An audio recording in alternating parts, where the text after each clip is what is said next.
La semaine dernière, à cause d'une représentante de l'UNEF, le syndicat étudiant qui s'était présenté voilé pour être entendu dans une commission à l'Assemblée nationale, vous avez quitté les lieux.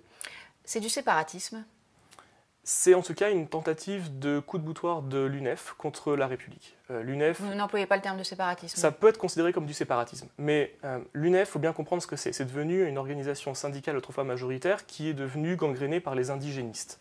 C'est une organisation syndicale étudiante qui, pour favoriser le droit des femmes, nomme une porte-parole qui est voilée. C'est une organisation Elle est élue.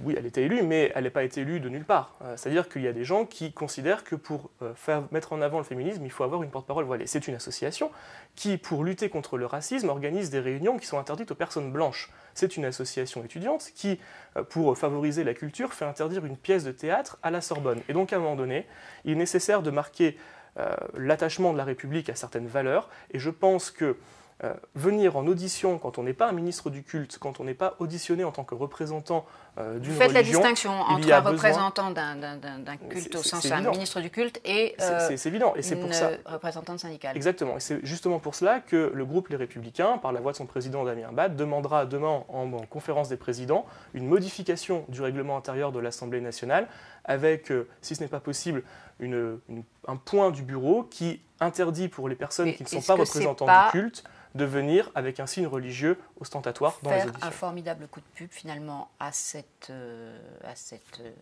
représentante de l'UNEF.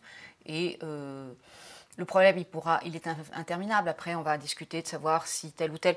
La mère de la victime de Mohamed Merah, Latifa Benzaten, était venue à l'Assemblée. Elle était voilée.